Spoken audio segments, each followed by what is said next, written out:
Well, this is Co-Chief Ray Anderson. Pat always called me Anthony. I'm Pat's first cousin, and I'm just going to say a quick couple of stories remembering my big cousin Pat. You know, back when I was a kid, we all lived at my mom's and dad's house on Treadway.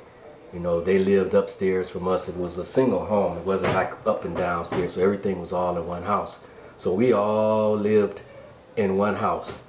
It was my Uncle W.C., my Aunt Wallene, my dad, my mom, and there was Clyde, Pat, Michael, Robert,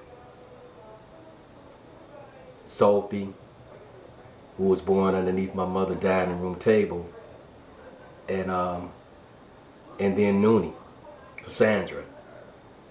You know, we all lived for some years there at my dad's house, and from what they told me, Pat used to babysit me. I remember one time I asked Pat, I said, Pat, what kind of baby was I? And she said, you know, you just cried all the time. You know what I mean? It was many stories I can tell you about Pat. And later in the years, you know, they got a house of their own down the street on Treadway, you know. And, you know, they moved several times since then, but was always close to my cousins, the Anderson family. I was raised up then as an only child, not knowing that I had my sister, Wanda Jean Martin, and Reverend Wanda Jean Martin, and later on my little brother, Sterling Bouye, my brother through love, in the eyes of God. And the last story I would say was the summer that my dad let me spend the night with my cousins, with my Uncle W.C. and my Aunt Wallene on Bills. And Pat told me about that story. I remember going over there, you know, I was raised up a little guy, smart bookworm with glasses, and you know, always had my clothes clean, and they wouldn't let me go nowhere and do nothing. So Uncle W.C. say, let him go over there and spend the summer. What you want him to be, a sissy? Let him go over there and get his feet wet, and you know, his pants dirty and all of that. So stepping in the house, lo and behold, you know, it was to the basement where everybody had the little mattresses on the floor, and the wrestling went on from the smallest kids up to the biggest. You had to wrestle, you had to fight. You know, get your pants dirty, running around in the neighborhood, you know, get my holes in my pants, and, you know, just my glasses broken and turned sideways and whatnot. You know what I mean? And then it was time to wash.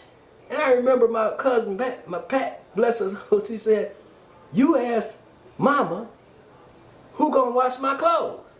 And she said, Mama just laughed, we all just laughed, and she said, show that boy where the basement is and the wash machine. Remember the old ringers, and you know, the old washing machine where it had the ringer and everything?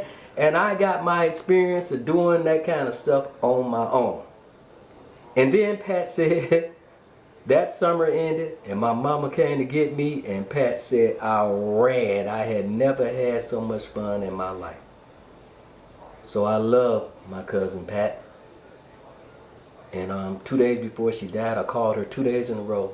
The 2 days before she died, the last conversation, I couldn't hardly hear her. I was telling her, you got to be strong and whatnot. She's like, Anthony, which she always called me Anthony. She said, I can't hear. I said, well, you know, the connection is bad, Pat. I can't hardly hear you. And the last thing she said was, well, Anthony, she said, Anthony, I'll talk to you when I get home. So in closing, I'm just going to say, Michael, Clyde, Auntie, my daddy, and everybody, I'll say what Pat said to me. Pat, I'll see you when I get home. Peace.